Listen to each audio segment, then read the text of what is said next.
বদদোয়া করার জন্য হাত তুলতে হয় না যে আল্লাহ তুমি তাকে ধ্বংস করে দাও।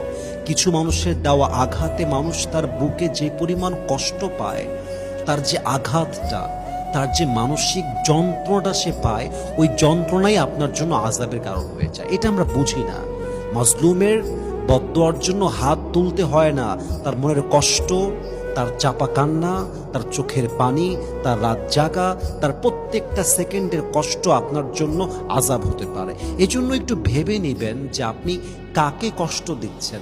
হ্যাঁ, পুরুষ মানুষ যখন দেখে যে আমার ওয়াইফের চরিত্রে ঠিক নাই, সততা নাই, তখন আমি কেন, পৃথিবীর কোনো পুরুষই তাকে আর মূল্যায়ন করতে পারবে না। তার চোখের পানির মূল্যায়ন কোনো পুরুষ পৃথিবীতে করবে না। That's a different matter. কিন্তু আপনার ওয়াইফ ভালো, আপনার ওয়াইফ চরিত্রবান, আপনার ওয়াইফ চিট করে নাই, আনুগত্য প্রবণ, হ্যাঁ মানুষ হিসেবে ফল্ট থাকতেই পারে। অ্যাজ লাইক উই হ্যাভ, আমাদের সবারই ফল্ট আছে, মিস্টেক আছে। We make mistake because we are human being, এটা হতে পারে। বাট অকারণে কাঁদানো, এটা যে কত বড় আযাবের কারণ হতে পারে, you just have no idea about it.